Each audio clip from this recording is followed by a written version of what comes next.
छत्तीसगढ़ में एक ऐसी जगह है जिसे लोग नागलोक के रूप में जानते हैं। नागलोक के रूप में पूरा इलाका जाना जाता है और ये इलाका है जसपुर का तपकरा क्षेत्र। और इस वक्त मैं यहाँ पहुँचा हूँ आपको नागलोक दिखाने।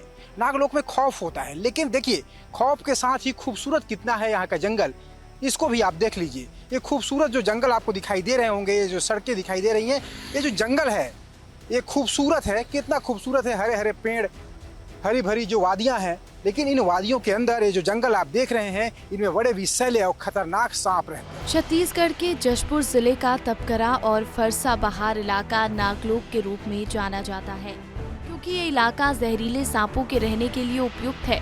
यहाँ जहरीले सांपों के आवास के लिए वो सारी चीजें हैं जो उनके लिए जरूरी होती हैं।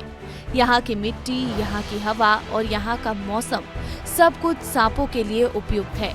और यही वजह है कि यहाँ सांपों के बड़े बड़े घर हैं। लेकिन जैसे ही मॉनसून की एंट्री होती है, इनके कच्चे घर बारिश से तबाह होना शुरू हो जाते हैं और फिर ये नाग अपने घरों से बाहर निकलते हैं तो फिर तांडव की स्थिति बनती है। नागलोक यानी तपकरा, और मैं तपकरा पहुंच चुका हूं और आपको मैं दिखाऊंगा सांपों का घर। सांपों का घर देखिए, ये है सांपों का घर जो बेहद ही खतरनाक है। आपको नज़दीक से दिखाने की मैं कोशिश कर रहा हूँ। देखिए सांप का बिल है और यहाँ इसे सांपों का घर कहा जाता है। और सरगुजा जो क्षेत्र है, जो तपकरा का जो क्षेत्र है, लोग इसको स्थानीय बोलचाल की भाषा में भूड़ू कहते हैं।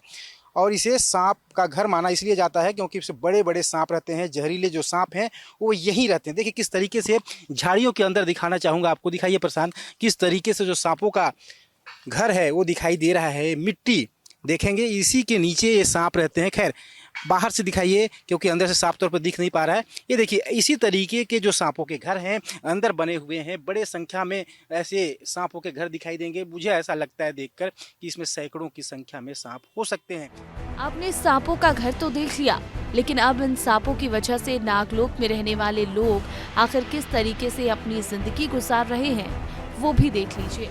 हम लोग के यहाँ सांप तो बहुत है। कटने वाला सांप इतना भारी है ना, वो दमगड़ा टोंगरी बहुत इतना बड़ा बड़ा नाक बोलते हैं। हाँ। क्रांच बोलते हैं, बहुत है उसमें। अच्छा है। तो कोई करील उठाने जाते हैं, कोई खोखड़ी उठाने जाते हैं। हाँ। तो हमको एक बार कुदाए थे। सांप दौड़ाया था? हाँ दौड़ाया, इतना हर वो पेड़ उतना दूर दौड़ाए। अच्छा। लेकिन हम भाग के चले आए। यहाँ हमारे एरिया है, जंगली एरिया है और जंगल वाला जगह है।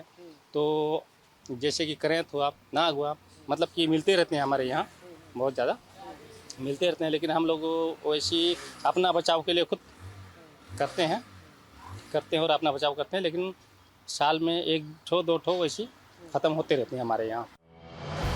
पिछले कुछ सालों के अंदर सांप के डसने की वजह से मौत के आंकड़ों में कमी आई है, लेकिन सांप पकड़ने वाले लोगों को अब कोई आर्थिक सहायता या मानदेय नहीं मिल रहा। अगर देख लिया इंसान को सोता हुआ तो उनको डस देगा, और इंसान अगर सांप को देख लिया तो सांप को मार देगा। जान बचाने के लिए सांप को मारना पड़ता है। बहुत ज़्यादा सांप मिलते हैं क्या यहाँ? हाँ, अक्सर हमेशा गांव देहात में सांप निकलते रहता है, रोड सब में सांप निकलते रहते हैं। इस बीच यहाँ पिछले 35 सालों से सांपों को लेकर अध्ययन कर रहे डॉक्टर अजय शर्मा का कहना है कि यहाँ पर स्नेक पार्क बनाने की जरूरत है, क्योंकि इससे भी यहाँ का पर्यटन बढ़ेगा, लोग यहाँ पहुँचेंगे, लोगों की आमदनी बढ़ेगी और इसके लिए उन्होंने पहल भी की है।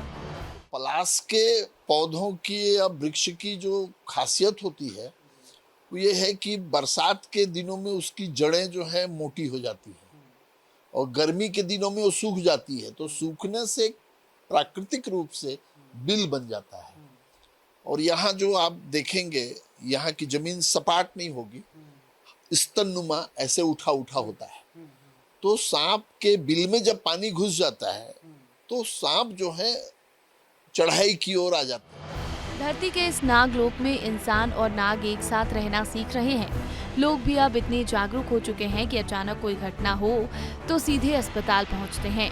सांपों को मारते नहीं बल्कि रेस्क्यू टीम को बुलाते हैं। और यही वजह है कि अब सांप के डसने से मौत की आंकड़े नहीं बढ़ रही। अंबिकापुर से विस्तार न्यूज के लिए दिलीप जायसवाल की रिपोर्ट।